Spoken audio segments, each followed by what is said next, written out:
and they're out today to narrow the 4-point gap on the leaders. One player who's attracting a lot of attention these days is Hamilton defender James Weir, who was the subject of a recent inquiry by Dundee and who is also being watched by several clubs in the south, including Millwall. The 22-year-old's career prospects look very bright. And a man who's been at the top and just about seen it all is the former Celtic, Leeds United and Hibernian striker George McCluskey, who enjoyed trophy-winning days at Parkhead and who, at the age of 34, still very much enjoys his football. There's the Dundee side, which must be greatly cheered by that excellent 5-0 win over Stirling Albion last week, after jarring defeats by Falkirk in the Scottish Cup and Partick Thistle in the league.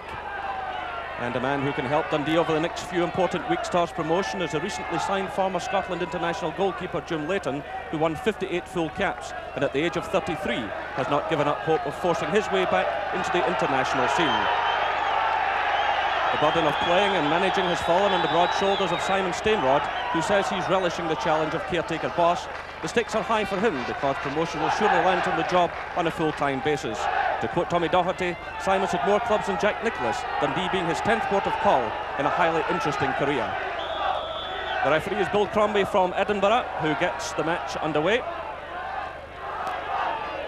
And Dundee kicking up the slope here at Douglas Park. Well, certainly two teams of contrasting styles. Hamilton like to get the ball forward early. Dundee have a more measured approach. They play a passing game. But, the conditions will dictate quite a lot. Been quite fortunate here in the west of Scotland today. The weather has been bad recently, but the pitch seems to have dried out quite a bit. And the high winds that were forecast, well, they're not with us yet. So Simon Stainrod there, marshalling his forces.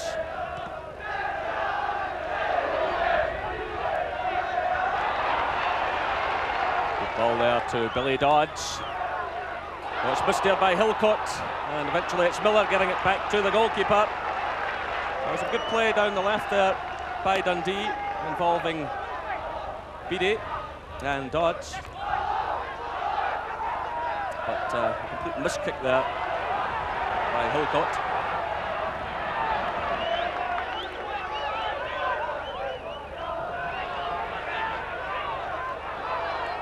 It looked like an arm possibly used there by Stainrod, but the referee allowing play to go on. It's picked up now by George McCluskey.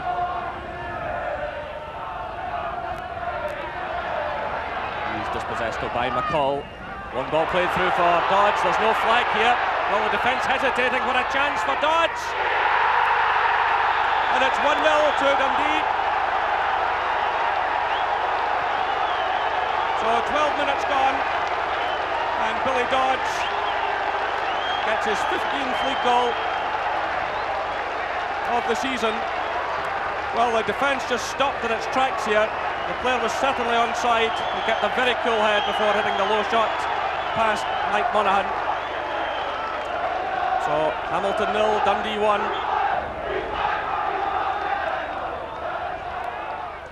And Billy Reid losing out. It's Beattie trying to force the play forward. Running into a bit of trouble though. Colin Miller playing it through.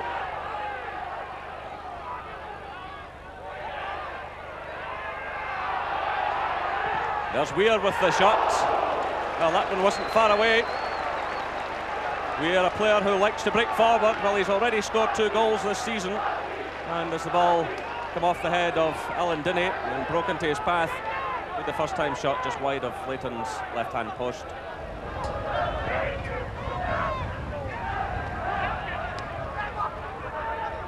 So Billy Dodds for Dundee, with McQuillan running in support. Still Dodds though. Carried away by Hillcoat.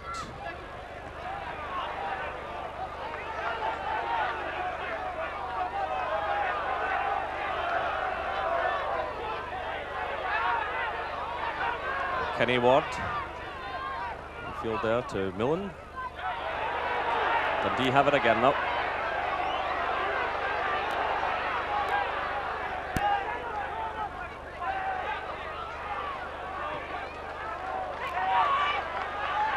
Billy Dodds.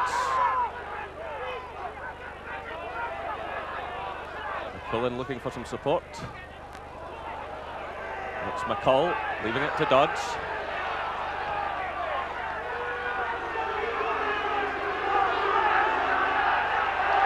Stainrod running into trouble. Keeps possession on. Nice skills by Stainrod.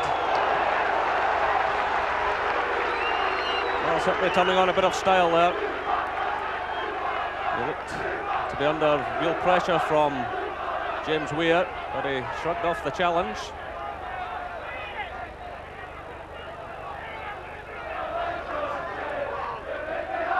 Picked up by Dodds, who's quickly closed down.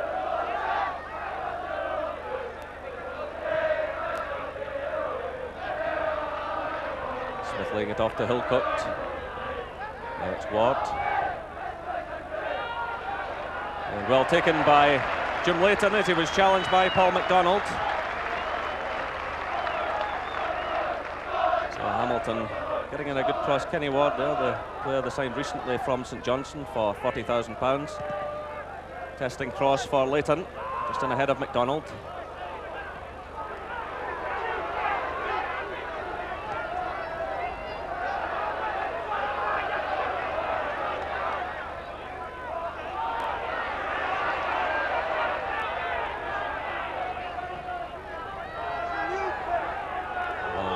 For a throw in to Hamilton. Mackey's a lot to get something back before half-time. And of course they will be playing up the slope in the second half. So at the moment things not looking particularly good for them. And the ball breaks well though here. And it goes just behind from George McCluskey. Well, persistent play there from Paul MacDonald. The ball dropping in behind McQuillan. And MacDonald did well. Leighton committed himself, and McCluskey stabbed the ball just past the post. It's Chisholm playing it forward. Picked up by Weir. Colin Miller. Oh well. The captain certainly shouldn't do that, giving the ball away to Billy Dodds. And the ball goes behind for the corner. Well, Colin Miller will not be happy there. And Billy Dodds again showing he's always ready to take advantage of any slip. And forward goes Stuart Forsyth. At his height and weight to the attack. It's McCall with the corner. Stainrod's in there in front of the goalkeeper. Beattie! Well, that's a tremendous effort there from Stuart Beattie. Stainrod had climbed high with the goalkeeper, the ball breaking out to Beattie. And what a tremendous shot there. Crashing off the top of the crossbar. Well, the break's on here for Hamilton. MacDonald's racing down the left here. It's well read by McQuillan, who wins the free kick. Well, a good bust forward there by Paul MacDonald, but conceding the free kick. And there goes the half-time whistle. So a disappointing first half for Hamilton, and there's the reason why Billy Dodds, after 12 minutes, breaking clear of a very square-looking defence, keeping a cool head and hitting a low shot past Mike Monaghan. The half-time score here at Douglas Park: Hamilton 0, Dundee 1. So it's Hamilton who get the second half underway, picking up the slope. This is the fourth league meeting between the sides this season. Dundee winning 4-1 at Dens Park back in August, then winning 3-1 here in November, but then Accies going up to Dens Park and winning 2-1 on December the 28th.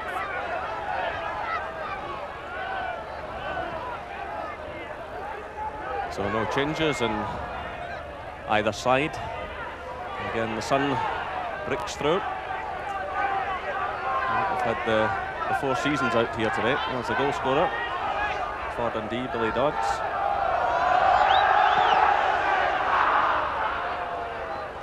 Well, headed on by Beattie. Mackenzie's in there for Aki, switching it to MacDonald. Through to Reid.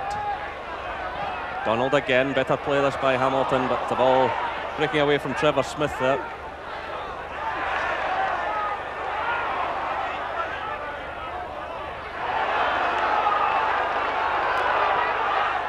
Quillen trying to play it through. It's cut out though by Weir. Played wide now to Kenny Ward.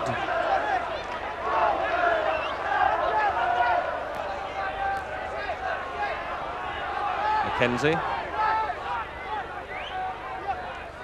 Again. James Weir moving forward. Ward. McDonald getting the touch. And that was Billy Reid with the first time effort, and well saved by Jim Leighton. Well, the Yankees man really unlucky there. Better play from Hamilton, the first time shot by Billy Reid. And a good save there by Leighton. He hasn't got a lot to do this afternoon.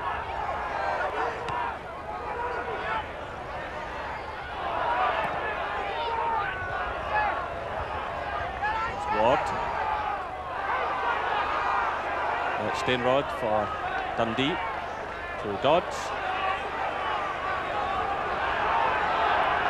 Wilcock with him all the way. Dodds gets support from Stainrod. First time ball through to McCall. And does well to retain possession, surrounded by Hamilton players. Getting away from Weir, and it's headed away by McKenzie. Well, the referee waving play on. Could easily have awarded a penalty, but he decided to play the advantage. Well, could easily have been a penalty kick there.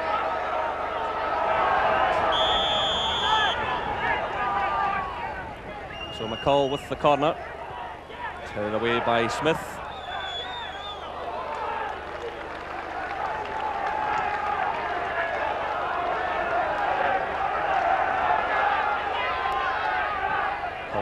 For Hamilton, and the interception made there by Alan Guinea.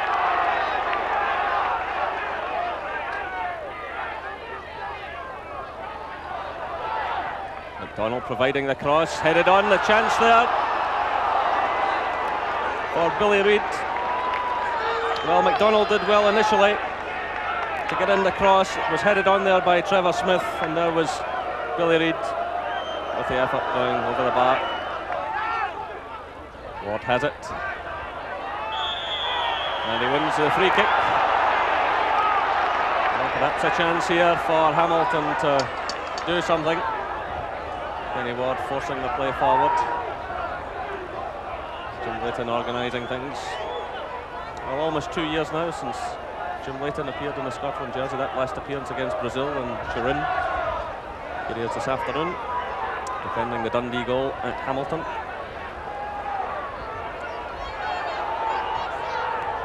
George McCluskey over the ball there. Paul McDonald also hovering. And McCluskey's always had a great touch, but it's McDonald. Oh, it's a marvellous goal by Paul McDonald. 58 minutes, and Paul McDonald with a tremendous free kick. And look at the delight in the faces of the Hamilton players. He takes the salute of the crowd. Well, no one has worked harder for that goal this afternoon. And Paul McDonald. Jim Leighton was scrambling across his line, had absolutely no chance with it whatsoever. It really was a superb strike there with the left foot. Look at Leighton at full stretch. So he brings Hamilton back into this match and back into the championship race. And Simon Stainrod being called over by the referee for that challenge on Billy Reid.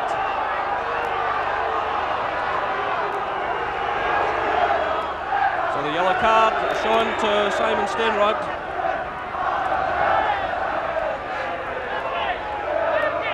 So the free kick taken by Andy Mullen. That's a goal that should really fire up the home side now. Well, there's an excellent shot by Kenny Ward. Well, the confidence obviously surging through the team now since that goal. The free kick was played forward, chested down there by McCluskey in the first time shot, well taken by Jim Leighton.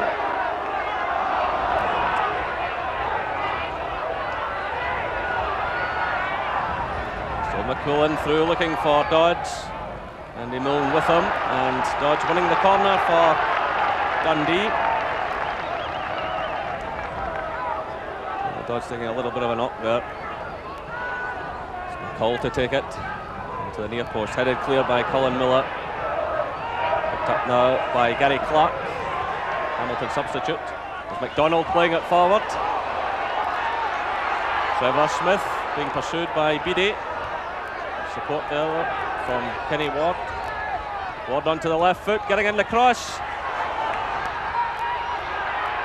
Smith, and an excellent save by Jim Leighton. Well, Trevor Smith, former Kilmarnock player, signed at the start of the season, getting in an excellent shot there. And Jim Leighton reacting well. It wasn't an easy one at all for the goalkeeper, going through the legs of the defender.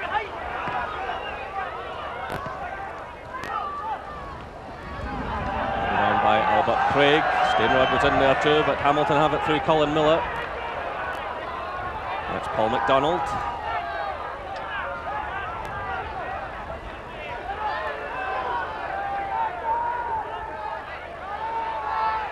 Gary Clark.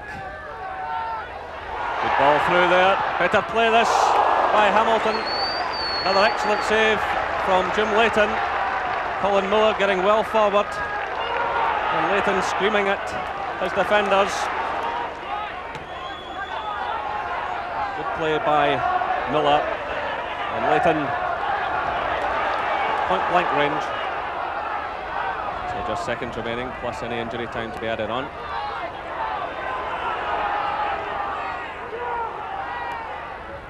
Dodds for Dundee.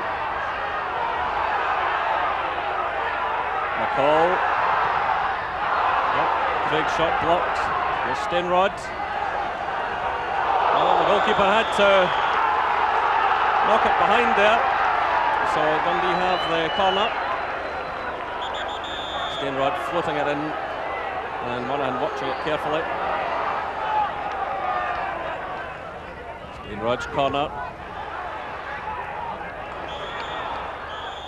And there goes the final whistle.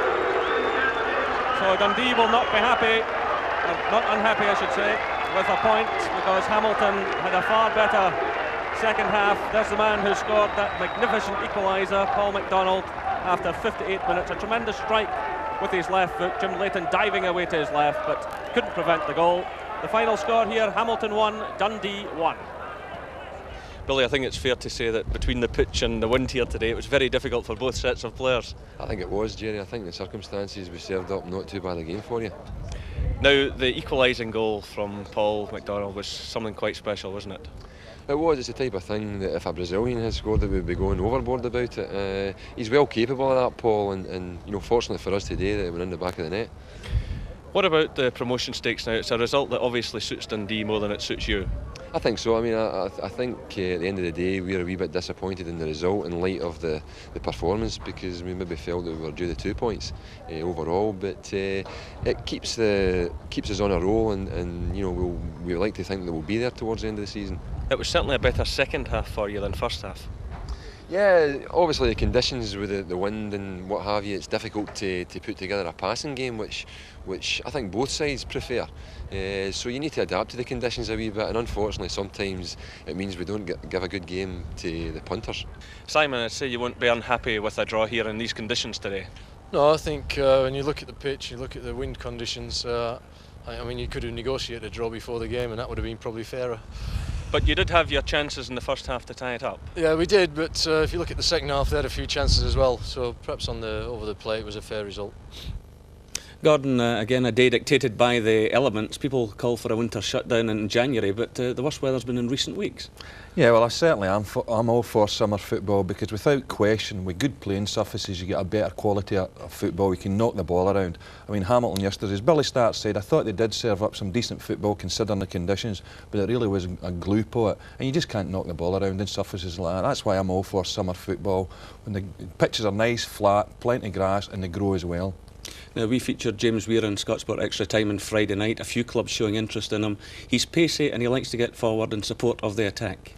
Yeah, I'm not surprised. There's a few clubs showing interest in him. As you say, He got forward on every occasion yesterday, and he really reminded me a bit of Alan Hansen. Very comfortable in the ball, a lot of composure, as we said, likes to get forward, join in the attack, and reasonable. And played at the centre of defence yesterday, reasonable in there as well, quick and pretty tenacious. And I think Hamilton might have one or two problems if they don't get up holding on to the likes of James Weir.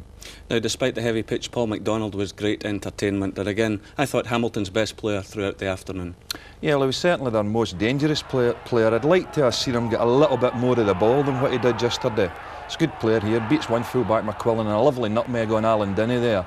And maybe a little bit fortunate that they never get a goal out of that one. But he's got a really sweet left foot. I mean, Jim Leighton, he'd be expecting to get beat with goals like this in the continent, not at Douglas Park, and it really was a superb free kick. And as Billy's stat says, it's a goal. If it had been a continental player that had hit that one and would have been raving about it for long enough, it really was a really sweet strike. I mean, this is a long 40-yard diagonal pass, left-footed pass. As I said, he's got a really sweet left foot. And he's another one of Hamilton's talented youngsters. Young lad Chris Hillcoat at right back was another young lad that impressed me. Jim Leighton will be desperate to get back into the Premier Division to try and resurrect his international career. He's only 33. Ronnie Simpson was 3 years older when he won his first Scotland cap. Well, it doesn't seem to be a problem with goalkeepers' age. Peter Shelton, Henry Smith, who's playing terrific this season. And I was delighted to see him come back yesterday, back into Scottish football and playing well again. And if he does play like what he did yesterday, there's no reason why he can't force himself back into the international setup. I mean, a few years ago we were raving about him as the best Scottish goalkeeper that had ever been. He won a tremendous amount of caps, but just unfortunately for Jim, he went down to England, and for one reason or another things never really worked out for him at Old Trafford. But I think he'd be one of the reasons that I now fancy Dundee, although it'll be tight, maybe to just clinch that spot and go up. Dundee have good solid pros like Stuart Beattie. His work rate was just one aspect of his play, but he's got the type of experience needed to go into the Premier Division. Yeah, I think if Dundee go up, and as I say, it's going to be tight, he can play in the Premier League. He's got the abilities, experienced player, been around for a little bit.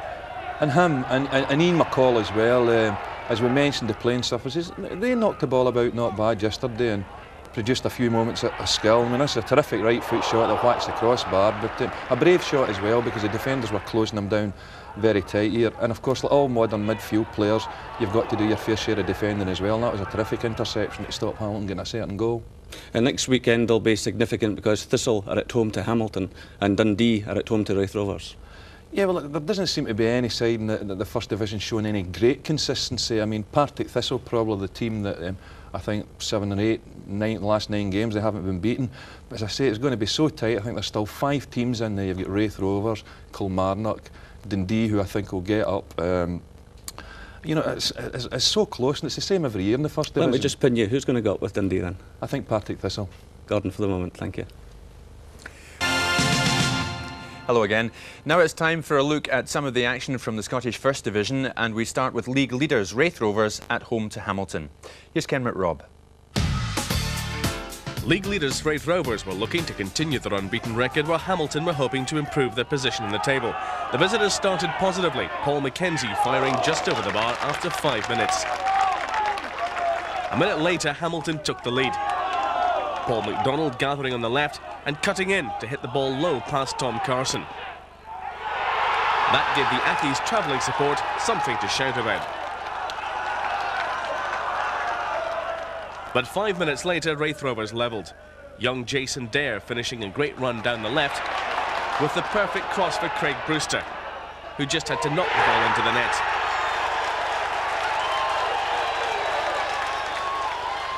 Hamilton keeper Alan Ferguson was in fine form, saving here from Gordon DL.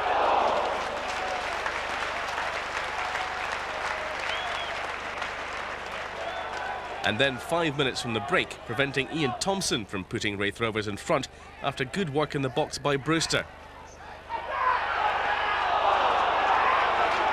But 1-1 at half-time. Raith should have taken the lead on the hour mark. Sean Dennis's header controlled by Brewster, his efforts thwarted by Millen, but leaving DL with an excellent chance. Once again, Ferguson came to Hamilton's rescue, and Dare fired the loose ball high over the top. Within a minute, Hamilton were presented with a chance. Sean Dennis's woeful pass back collected by Colin Cram, but his attempt wide of goal.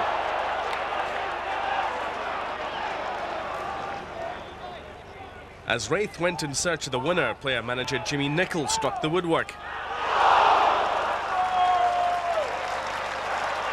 But a minute later, with 7 minutes to go, the goal did arrive. Gordon Dalziel's cross, gathered by Ian Thompson, who thrashed the ball off the underside of the bar, and Dalziel following up just to make sure. But both Raith boss Jimmy Nicholl and the television evidence agree it was Thompson's goal. The ball over the line as it came back down off the bar. Who got that winner then? Ian Thompson got it. And Kilmarnock. Killie beat the Ackies by 2-1, all 3 goals coming in the first half. Bobby Williamson gave Killie the lead, Colin Harris equalised, and Ian Porteous scored the winner. Kilmarnock. Fourth-placed Hamilton took only 5 minutes to find a weakness in a Dunfermline defence which was without 4 regulars. Reid's cross wasn't cleared, and Colin Cram cracked a left-foot shot past Lindsay Hamilton.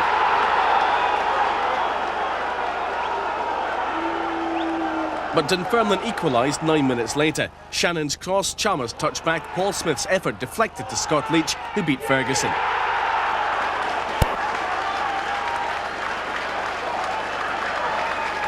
And Dunfermline scored what proved to be the winner in the 61st minute. Billy Davies' free kick sticking in the wall, and Scott Leach snapping up his second of the afternoon. 2-1 to Dunfermline.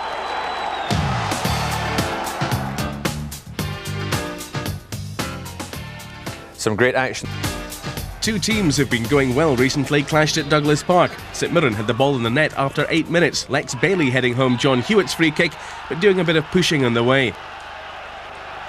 Then Paul McIntyre put his own goalkeeper in trouble. He didn't want to handle the pass back and breathed a sigh of relief as it bounced over the bar.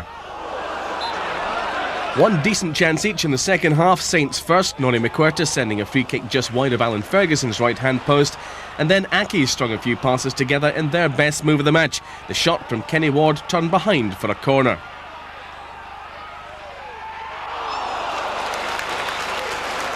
A minute from time, Saints were reduced to 10 men. Jim Beattie halting Chris Hillcoat's progress down the wing. He'd already been booked, and referee Hugh Dallas sent him packing.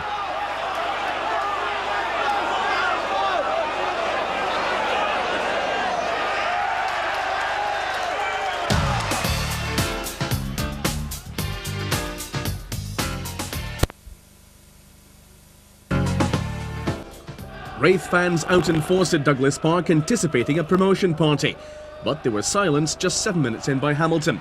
The goal fashioned on the right, then worked infield to Kevin McKee, who shot through a ruck of players and past Gordon Arthur.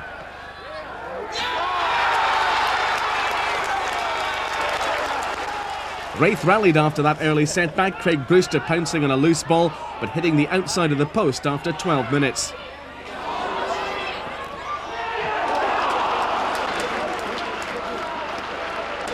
Then another escape for the Hamilton defence.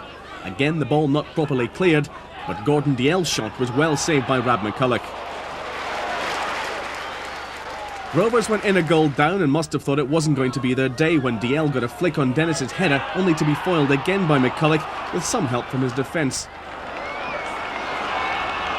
Hamilton should then have gone 2 up. A swift break, Colin Cram round Arthur, and Paul MacDonald headed wide with the goal gaping. He threw himself into the net in frustration. If MacDonald felt bad then, imagine his feelings 3 minutes later as Raith equalised. Gordon Dalziel showing how to accept a chance when it's served up on a plate.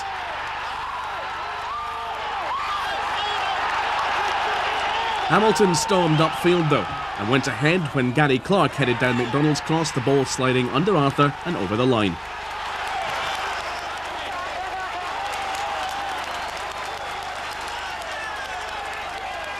Back came Raith. Dalziel allowed the time and space to get in half a volley, but it went wide with McCulloch beaten.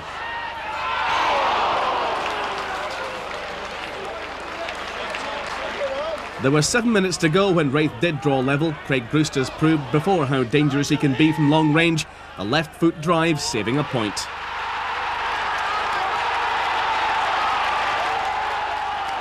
As full-time approached, a message came for the Wraith fans.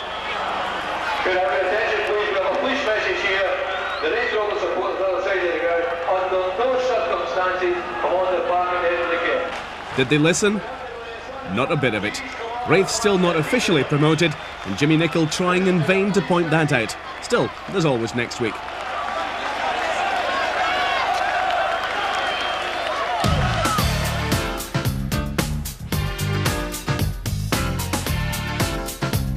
A bigger Scottish crowd than our featured match this afternoon. Nearly 13,000 were at Rugby Park to see if Kilmarnock could end 10 years' absence from the Premier Division. Jenny McNee takes up the story just before kick-off. Kilmarnock player-manager Tommy Burns is still injured, but names many of the men who did so much to haul the club back into contention and set up today's chance of a return to the big time. And a player who knows all about the Premier stage is George McCluskey, who played there with Celtic and Hibs and who missed out on promotion on the last day of last season when with today's opponents, Hamilton Accies. Manager Ian Munro has come here today with just 13 fit players. Such has been his injury problems during the run-in. He'll play Andy Millen behind James Weir and Stephen McAnulty in a three-man defence. Accies will be looking to Paul McDonald, their longest-serving player, to open up the Kilmarnock defence with some of his exciting wing play. He's a real entertainer who carries a threat at set pieces. The referee is Hugh Williamson from Renfrew. So away we go in front of a huge, noisy crowd here at Rugby Park as Kilmarnock attempt to end a 10-year exile from the Premier Division. So the fans in great humour and hoping that they'll get the point. That takes the team back to the top league, and 1 point enough today because they have a 9-goal advantage over Dunfermline. Certainly St Mirren could equal the points total of 53, but they're 16 goals adrift of Kilmarnock. Well, no doubt about it, Killie always tend to be involved in final day dramas, and the crowd really buoyed up for this one. So an early touch for Alan Ferguson in the Accies goal. This is Paul McDonald being shadowed all the way by Skilling. Good play by McDonald. And a real test there for the goalkeeper. Well, Bobby Geddes struggling a bit there. Just a touch of nerves. Great play it was by Paul McDonald. The ball taking an awkward bounce there, breaking away from the goalkeeper.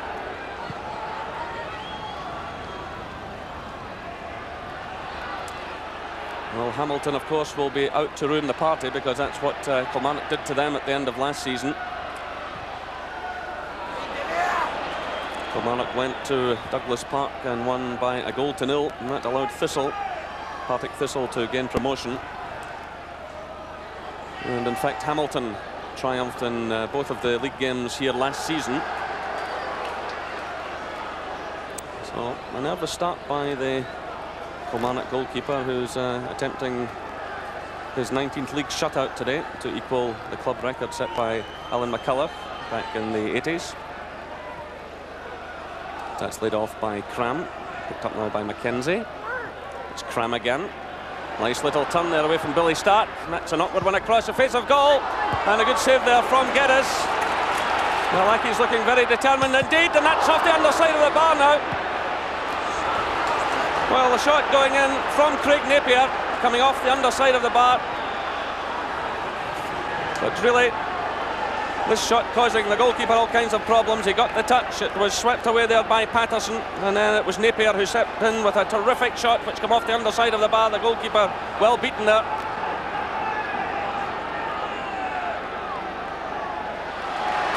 Play through now to McCluskey. McCluskey getting away from Napier. Still it's McCluskey, good one into the middle.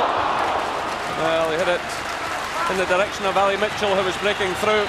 There was also some terrific play by Sean McSkimming, who won the ball initially, but a great cross there by McCluskey with the outside of his foot.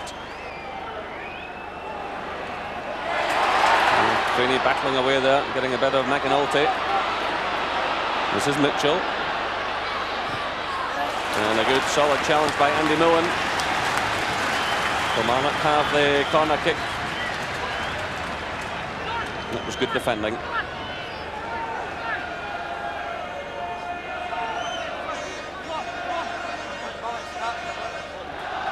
Craig Patterson and Billy Stark are going into the Accies area, but that's a poor one. And the shot going in from McSkimming. It's picked up now by Billy Reid. Given away though to Stark. This is Craney. And the free kick awarded.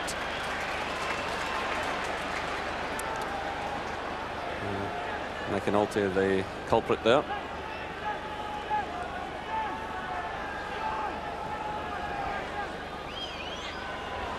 And Billy Stark has moved into the Hamilton penalty area.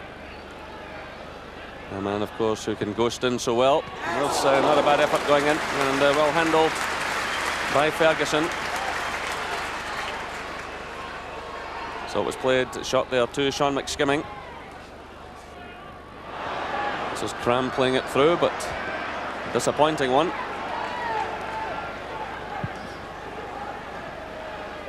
That's aimed at McCluskey.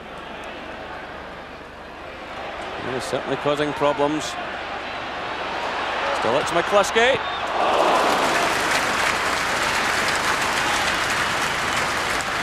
Well, good play again from the Kilmarnock striker, hitting that one with his left foot, but he's causing all kinds of problems for the Accies defence. His ability to run at players, take them on. It's McSkimming, but cleared there by McIntyre. Returned by Stark. And that's the free kick against Mark Riley. Foul there on Billy Reid.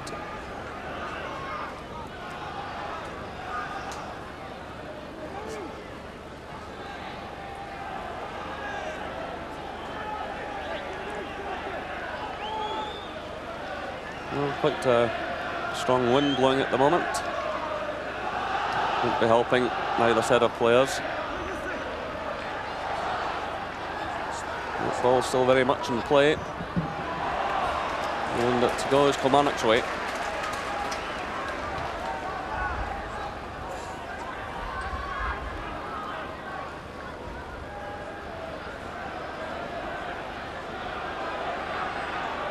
And Skimming looking around here for some support, sends it in the direction of McCluskey. It's Craney nipping in. It's returned by Weir. This is Cram. Patterson sticking to the task though. Now it's McSkimming, but hits it straight at Mackenzie. That's a good cross. Chance on here for McDonald, and well shut down by Bobby Geddes. Again it's Paul McDonald, and the corner kick goes to Accies. Well, dangerous moment or two there for Kilmarnock. And certainly some excellent play on the right by young Colin Cram.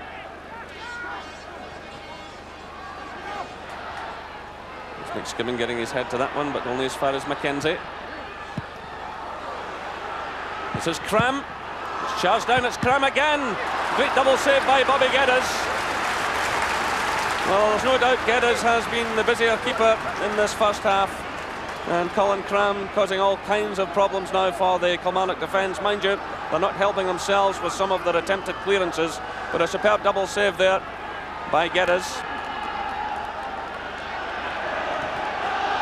So news has filtered through that Morton have taken the lead at East End Park.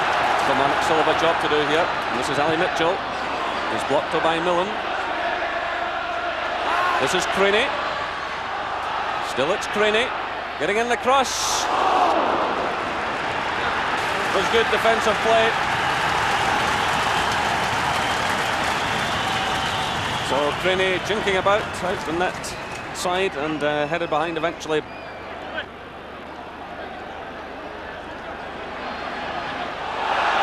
Blocked by Napier. And the ball's out of play for the throw.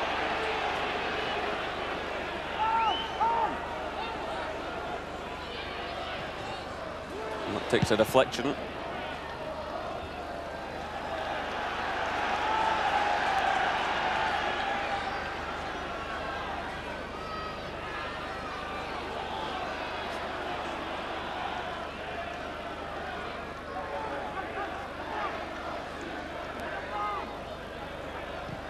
Played through by Stark. This is Weir. Under pressure from McCluskey. He's played it short. McSkimming steps in. Craney's ahead of him. Still it's McSkimming. He might go all the way here. That's a great save by Alan Ferguson. Well, a superb run by Sean McSkimming. And only a terrific save, a point-blank save denied him. It's the header from McSkimming. Cleared by McAnulty.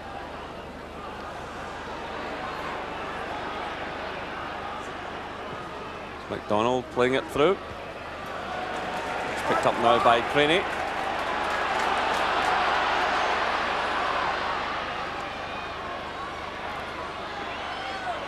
It's McCluskey playing it through. But, swept away by Andy Milne.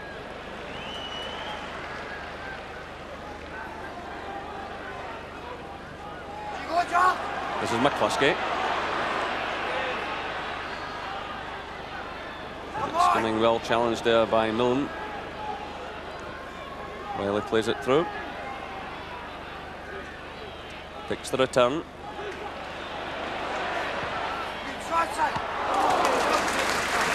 Well handled by Ferguson there from Gus McPherson. So he got a little bit of space there, tried the shot, but the keeper had it well covered. Touch on by Patterson, cleared by Weir. This is Mackenzie. Cram.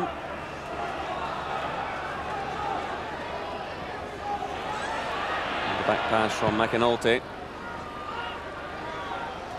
This is Patterson as we go into injury time. But, the offside flag had gone up, and free kick to Accies. George McCluskey it was, who had strayed into an offside position.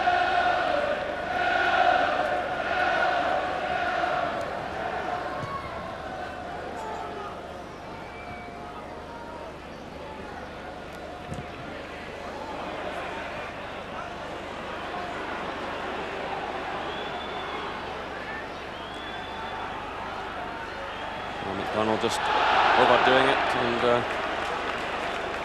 eventually conceding the free kick. So played a minute of injury time in this first half.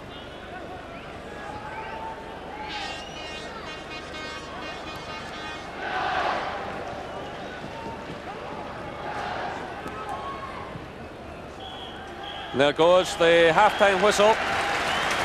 Well, a rather nervous first half by Kilmarnock, although George McCluskey has played some superb stuff. And it took a fabulous save from Alan Ferguson just towards half-time to deny Sean McSkimming after a great run. McSkimming getting right through just outside the box, and Ferguson at point-blank range bringing off a fine save. The half-time score here at Rugby Park, Kilmarnock 0, Hamilton 0.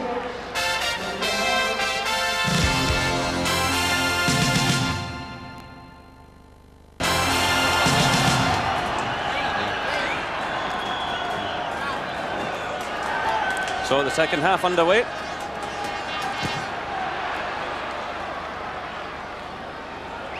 And David Lorimer has come on for Hamilton, one of the most promising youngsters who come through the boys' club.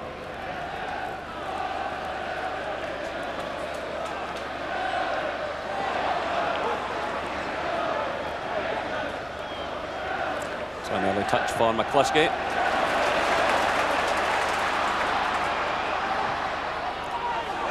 Skimming sending it in. It's off the underside of the bar and it's hooked away by Andy Milne. Oh, dramatic start to this second half. Certainly the conditions not easy out there. It's been very windy. There were hailstones at half-time. So it's confirmed that Morton are leading 2-0 at East End Park. Tommy Burns knows that he's just some 15 minutes away, 14 minutes away now from Premier League football, but he won't relax until the job is done and the final whistle sounds. That's McCluskey stepping in for Kilmarnock. He needs some support here. This is Craney.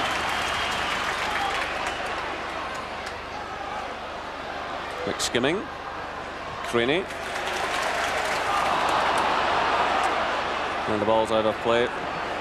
Mark Riley's first touch letting him down there.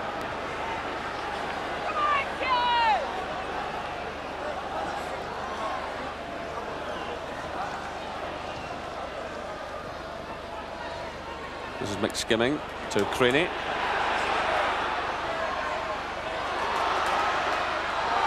And a good tackle there by McIntyre. For Ackies, it's laid off by Ward. Picked up by McDonald. Cram's running ahead of him. Good running by the striker, and well read by Bobby Geddes, with him charging from his goal line. Good running too by Colin Cram. It's just a matter of time now before the real celebrations begin. So we're now into injury time.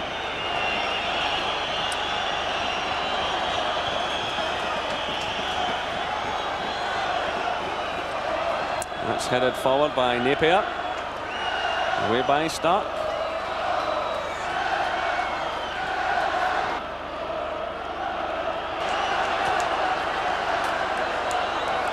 So the final seconds ticking away.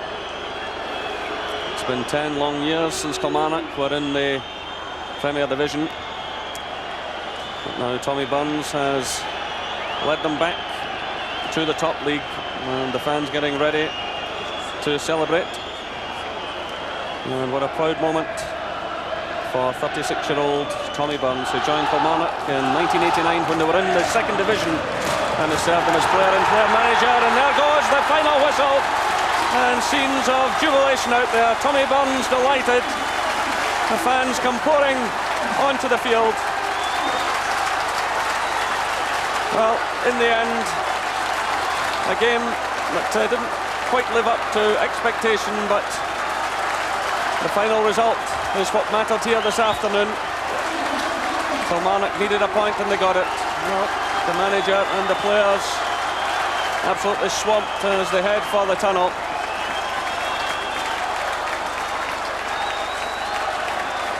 So the 10-year wait is over for these supporters, and this club, of course, has known better times in years gone by. Back in the 60s, winning the championship, and in fact, since those days in 1965, only Aberdeen on 3 occasions and Dundee United once have broken the old firm monopoly. So it shows you what an achievement that was by the Kilmarnock of the mid-60s, a time they went on to play in European football with distinction. And now they're back in the top league, and the fans will celebrate for hours to come here. I don't think there's any doubt about that. The final score at Rugby Park: Kilmarnock 0, Hamilton 0.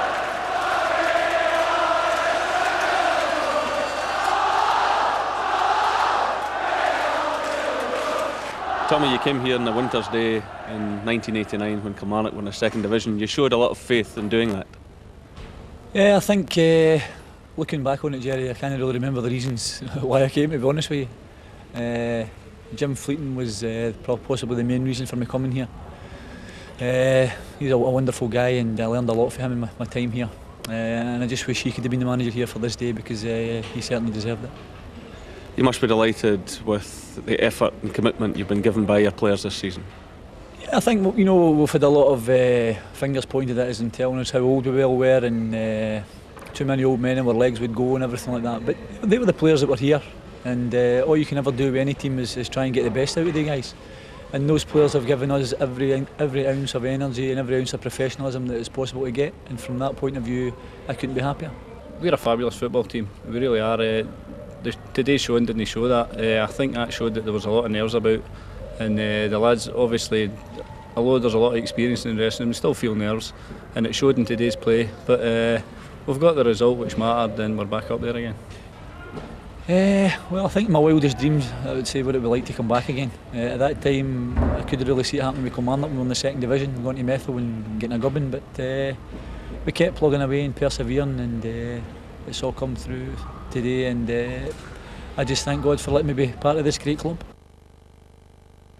Meanwhile, Dunfermline, the only real threat to Kilmarnock's hopes, was struggling against Morton at East End Park.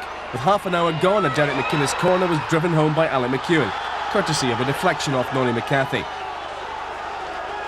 The Dunfermline bench didn't look too happy. Well through the second half, another McInnes corner caused problems for the Pars, and this time McEwen had no need of a deflection. The writing was on the wall for Dunfermline. They did get a late counter, a fine move involving Ray Sharp, a good incisive run and through ball from Chris Sinclair. And that left Paul Chalmers to score a spectacular but meaningless. Chalmers' progress in the box was abruptly halted by Gus Caesar, and the Ackies were awarded a penalty. But no joy for them as John Martin saved Kenny Ward's kick.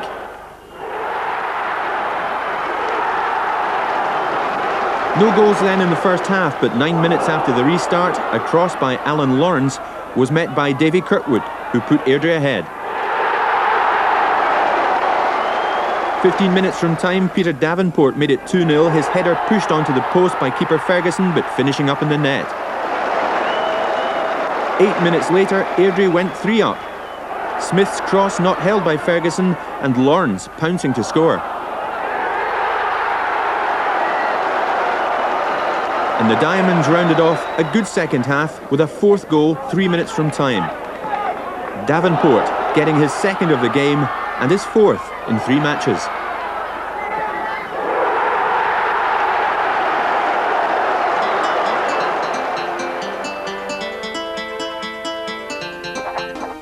The Hamilton fans witnessed the signing of John McQuaid prior to kick-off at Douglas Park yesterday, but the £60,000 purchase from Dumbarton had to watch from the stand as his new team took on the league leaders. The Brockville side were well below par in the first half, but the Ackies failed to capitalise. Paul Chalmers posed a threat in the 25th minute when he crossed, but it was Tommy McQueen who gathered and cleared the ball. 3 minutes from the break, David Lorimer created a great opening for Gary Clark. A one-on-one with Tony Parks. The Falkirk keeper managed to take the sting out of Clark's effort, and it was Tommy McQueen who was there again to clear the danger. Falkirk started the second half in more positive fashion. Within 6 minutes, Ian McCall opened up the Hamilton defence, and Greg Shaw fired the Bairns into the lead. Ackies, though, have Alan Ferguson to thank for keeping their interest in this game alive, as he saved first from Scott McKenzie and then from Eddie May. And it was Ferguson to the rescue again, 10 minutes from time. Good lead-up work by Eddie May. His cross was met by Richard Cadet, whose header was tipped onto the crossbar by the Hamilton keeper. Colin Miller cleared.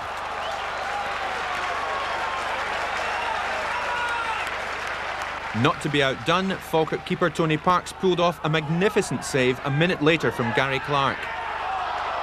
It looked as if Falkirk were taking both points back to Brockville, but with 4 minutes remaining, Hamilton secured a share of the points.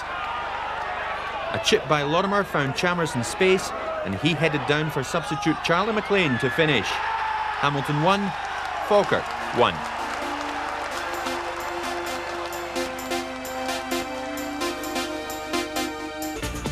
Just 23 seconds on the clock at Kilbowie when Hamilton took the lead.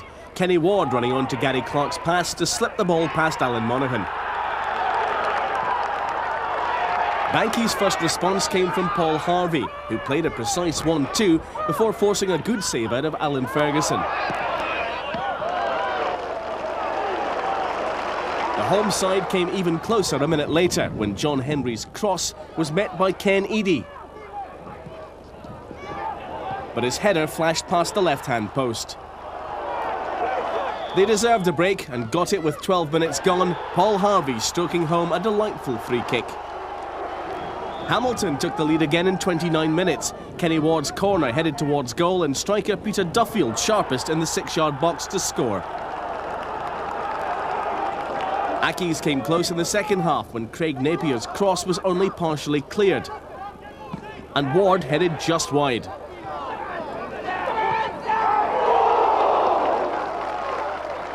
Another chance fell for Ackies when Napier made the same sort of run, but crossed low this time for Duffield, who got a shot in, which appeared to hit Tom Curry in the hand on the way to Monaghan. Bankies equalised with 7 minutes left, Henry's persistence in midfield allowing him to set up Harvey, and from his cross, Sean Smith made no mistake. Ackies had a chance for victory at the death. Colin Miller on the end of a corner which Monaghan saved and held well under pressure to protect a point.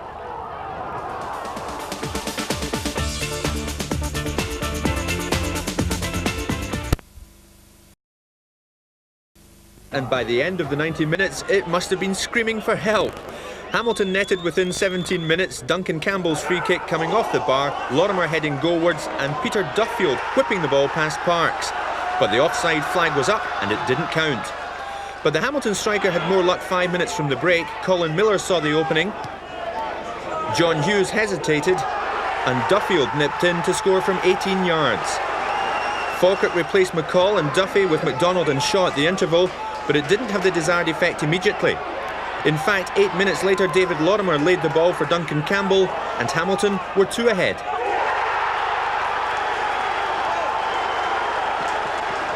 Tony Parks started the move which hauled Falkirk back into contention. His long clearance was headed on by Shaw and Cadet got the break of the ball and took his season's goal tally to 15.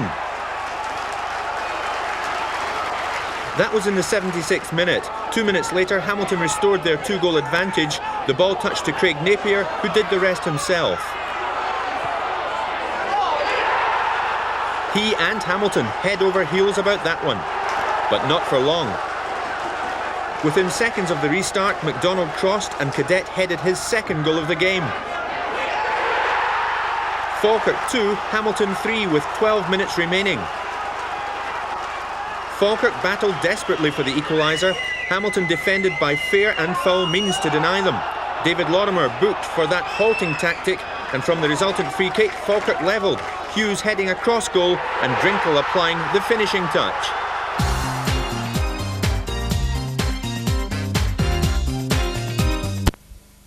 Cup was contested this afternoon between holders Hamilton Accies and Morton. Our reporter at Love Street, Jim Delahunt. A crowd of around 8,000 welcomed this year's B&Q Cup finalists as they ran out at Love Street, home of St Mirren.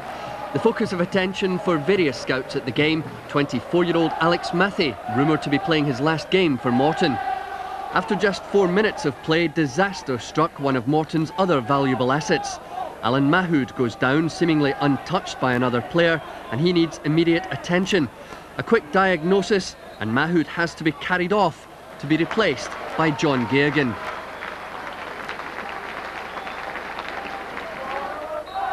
Morton came back from that early setback, and after just 10 minutes they were in front. The free kick flighted in by McInnes, and Brown Alexander rises above the defence to put Morton a goal ahead. The euphoria was short-lived though. Within 2 minutes Hamilton were level. As Accies attacked looking for the equaliser, Gary Clark was brought down by Morton's skipper Martin Doak. Paul MacDonald was given the job of taking the free kick.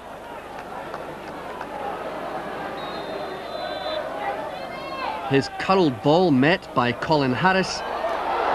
David Wiley saves and Gary Clark nets the rebound. The same player made it 2-1 to Hamilton before half-time, but not before referee Joe Timmins had to go off feeling ill. Replacement ref Hugh Williamson booking Cam and Doak within a minute of taking over. And so at half-time, Rowan Alexander's first goal for Morton wiped out by 2 magnificent strikes by Gary Clark of Hamilton. We've lost Morton's Alan Mahood through injury. We've also lost referee Joe Timmins. No doubt more drama to come. Paul MacDonald's dead ball expertise was proving troublesome for Morton, and 10 minutes into the second half, David Wiley had to look lively to touch this one over.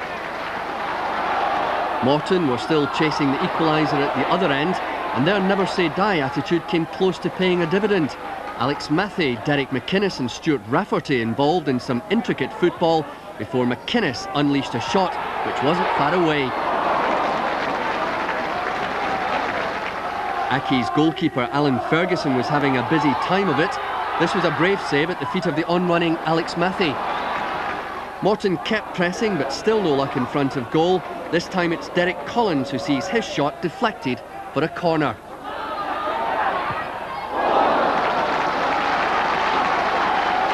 It was Hamilton though who were having better scoring fortune, and midway through the second half they took a 3-1 lead.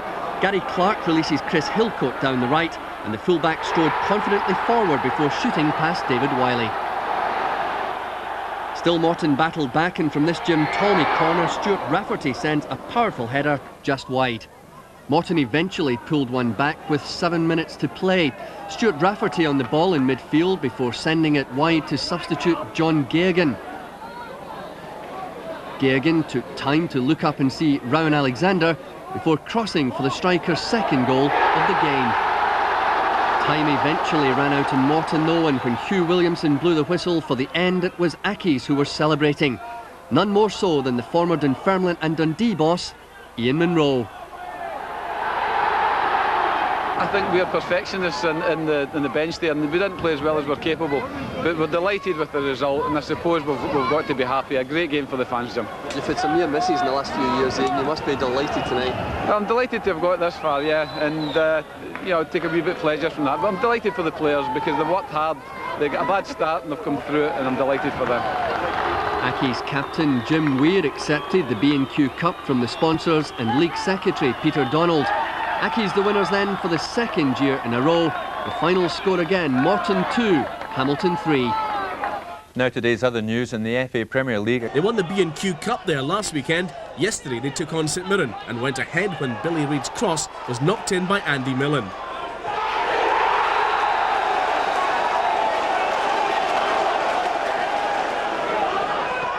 Billy Reid's runs from midfield were causing havoc for Saints. He latched on to this crossfield pass and crossed for Kenny Ward. Money saved well.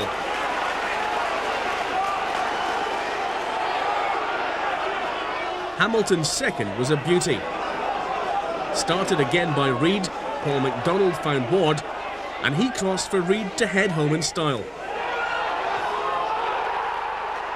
What a game he had.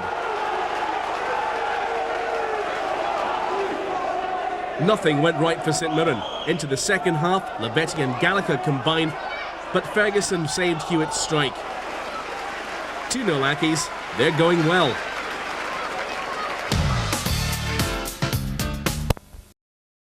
They fell victim to the weather yesterday, which put Hamilton at centre stage. Their visitors, Falkirk. When these sides met early in the season, they conjured up a 3-3 thriller, but they failed to produce such magic yesterday. Alan Ferguson was the first keeper under threat when Ian McCall got the Hamilton goal in his sights, but his effort going just over the bar, although the keeper may have got a touch. But it was the Accies who took the lead in the 27th minute, and it was a personal disaster for the Falkirk keeper, Tony Parkes. There should have been no problem here, but he miscued his pass. The Joe McLaughlin pass to him, and his clearance went to Paul Chalmers, who took full advantage. 1-0 to the home side. Then an arithmetical error by Hamilton keeper Ferguson gave Falkirk a chance. He fell foul of the four-step rule and was duly punished. Rice tapped the resultant free kick to McCall. McCall just on the edge of the box, but his effort was finally blocked. Ferguson failed to gather, but Joe McLaughlin's attempt was cleared off the line by Colin Miller. As half-time approached, Tony Parkes repeated his earlier blunder, missing his clearance, this time to Duncan Campbell. But John Hughes saved the keeper's blushes. 1-0 to Hamilton at the interval. Falkirk were now pressing hard for the equaliser and were rewarded in the 56th minute. The defensive error allowing Richard Cadet to claim his 18th goal of the season.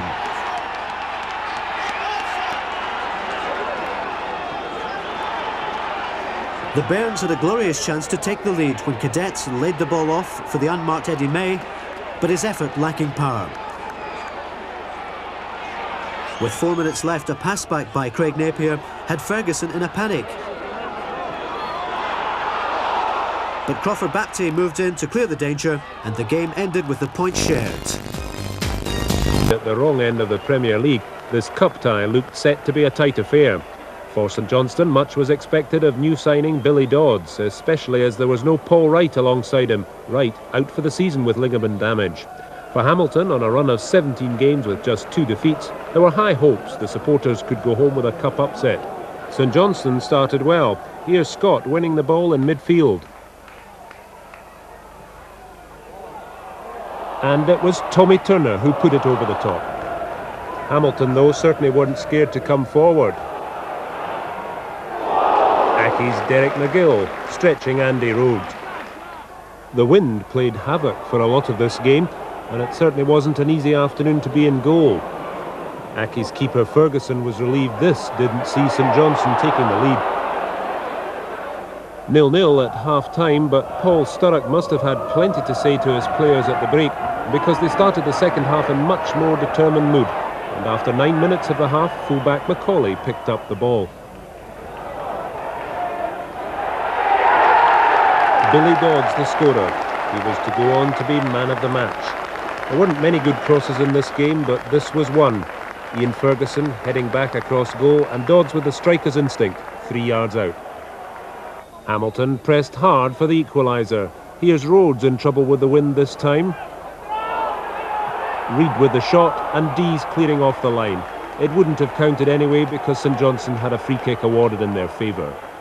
The Premier League side were beginning to win the ball again in midfield. Here's Harry Curran racing away with just 5 minutes left on the clock.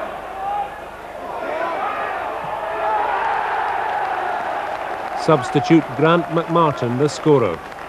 The goal came from another high-quality cross, and it was a golden first touch for McMartin, just sent onto the park, and another recent signing by St Johnstone. Final score 2-0. 200 fans came to see their first match against Hamilton. The stage was set for a party, and Hamilton promptly spoiled it.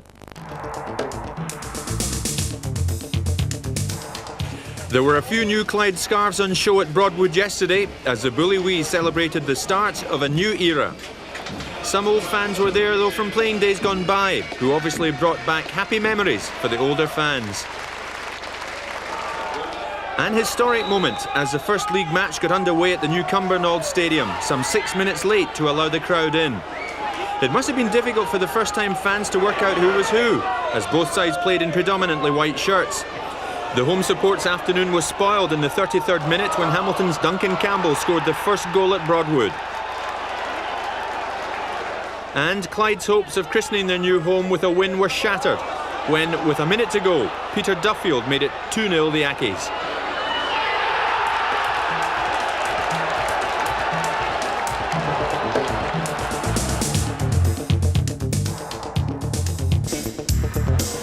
Falkirk started the match trailing Dunfermline on goal difference. They knew they had to win, and they had a great chance to narrow the gap in only 7 minutes. Ian McCall just outside the box, and his drive tipped away by Aki standing keeper Cormac. Ristich, though, could only find the side netting. Aki's hadn't come just to make up the numbers, and they gave Parks problems in the early stages. David Weir eventually denying Paul Chalmers. Ian McCall again causing problems for Ackies on the half hour, giving Nicky Henderson a chance. A great save though by Cormac. Playmaker McCall again in the thick of the action, this time beating Gary Clark and teeing up Brian Rice, but he was off target. Hamilton were still in it at this point, and Kenny Ward came close to setting up a shock opening goal for Ackies, running 50 yards and sliding it through for Paul Chalmers. He should have done better. Then the opener, Brian Rice, the corner kick specialist, straight to the head of John Hughes, and the Bairns go 1 up. And that's how it stood at half-time. The Bairns now look more relaxed, and substitute Greg Shaw, on for the injured Joe McLaughlin, linked up well with Eddie May and Nicky Henderson, but the volley just off target. And so to goal number 2, a familiar ring to it, the Rice corner knocked on by Shaw, and Eddie May popping up to make it 2-0 and possibly bring Premier football a step closer. News of Airdrie going a goal up on Dunfermline was an added spur for Falkirk, and when Ian McCall went down under Baptie's challenge, referee O'Hare pointed to the spot. A soft penalty, but Eddie May rushed the kick and it was easily saved by Cormac. That man, McCall, was the scourge of Hamilton Ackies, the 1-2 with Henderson, this time his drive flying inches wide. Falkirk now really on song, and they were pushing for goal number 3 as the seconds ticked away. And then on 90 minutes it came. The run down the right by Nicky Henderson, the cross falling for Greg Shaw to nod it home to make it 3-0 for the Bairns. That's his 10th goal of the season. That's their last home game of the season. Next week, they're at Clydebank and hoping for promotion to the Premier League.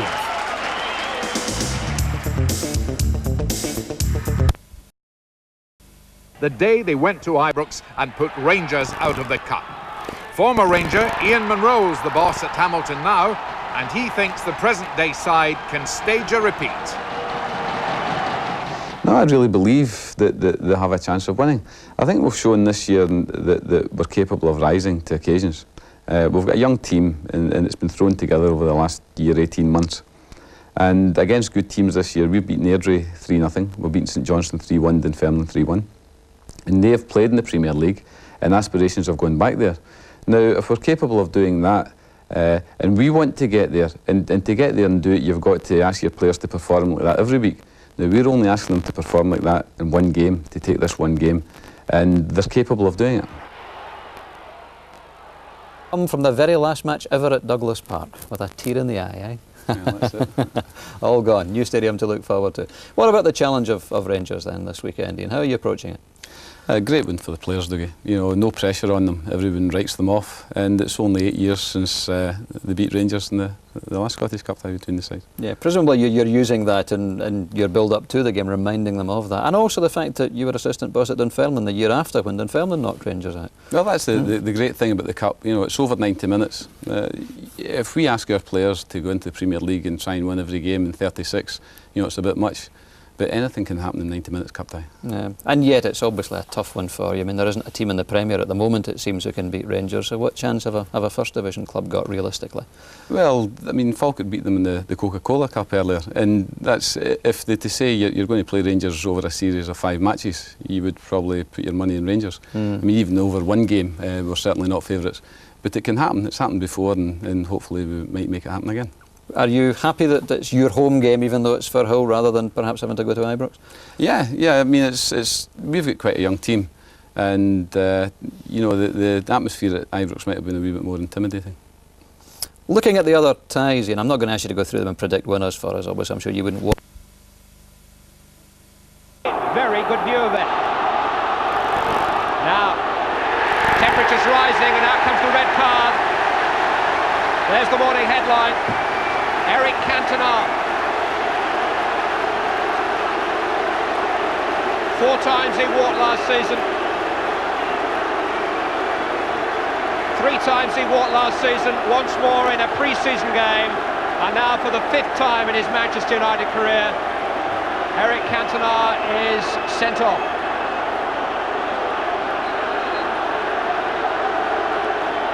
Alan Wilkie is the referee, but it was the advice of the linesman Eddie Walsh which helped him. Oh, what's going on here? Cantona's getting involved with some supporters. Oh, this is outrageous. Norman Davis, the Manchester United kit man, trying to pull him away. It's all got wildly out of hand, and once more Eric Cantona is the man at the centre of a dramatic controversy.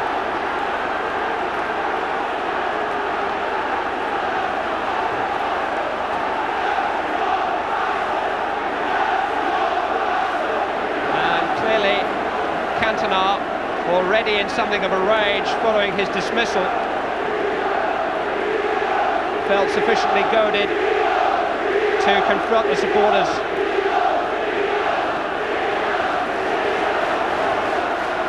Police have got to take names and statements. I'm sure that we'll be hearing from them before the story has been told.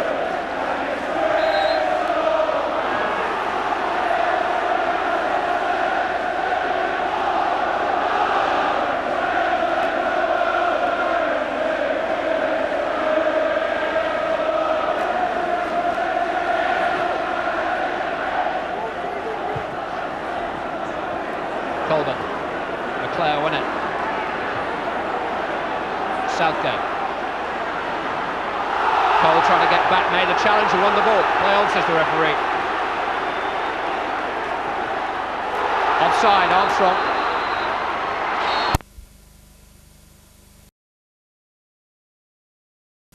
It's a sending off offence, isn't it? Yeah, well, I don't think there's any need for that at all. I mean, you can feel he's been held, but you can't take the law into your own hands. The referee's there, rightly or wrongly, to protect people, and but it's his temperament that's let him down on other occasions as well.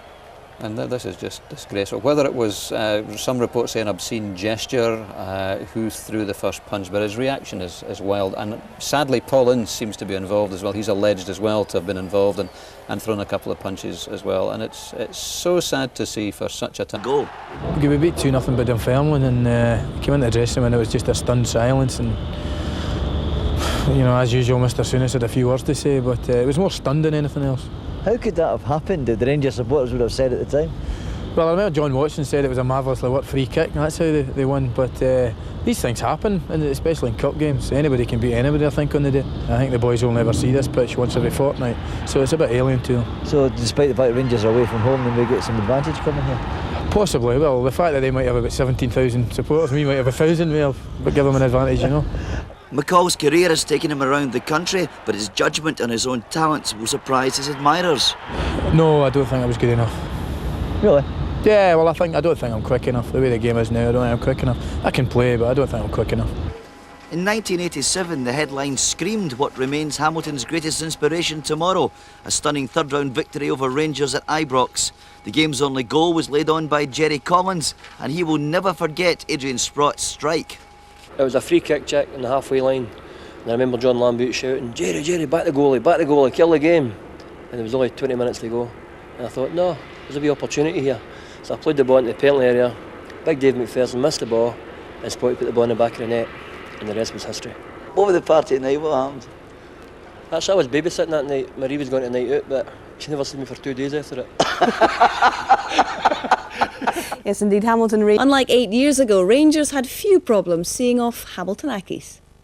Rangers took the lead at Firhill after only 20 minutes through Trevor Stephen, the midfielder's first goal for a year. Just 4 minutes later came another, produced and finished by Basil Bolly. A 9th of the season for Brian Laudrup completed the scoring for the cup favourites.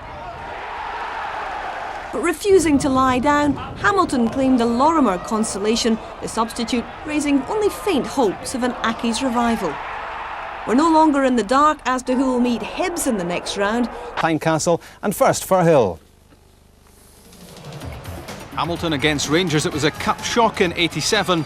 It never looked likely to go that way in 95. Stuart McCall into the box, a touch off from Gordon Durie, and the deft chip from Trevor Stephen. And that was Rangers 1-up. Stephen in at the start of Rangers' second goal. Basil Bolly to Craig Moore, and Bolly striding through the middle, taking the return and beating Alan Ferguson. Rangers 2-up and cruising. Stuart McCall's head flick put Brian Laudrup through in the second half. He rounded Ferguson and scored with ease. 3-0 Rangers. There was one crumb of comfort for the Accies, Duffield's cross. Substitute Raymond Lorimer with that head flick at the near post, and it was he who got the final touch. Final score, Hamilton 1, Rangers 3.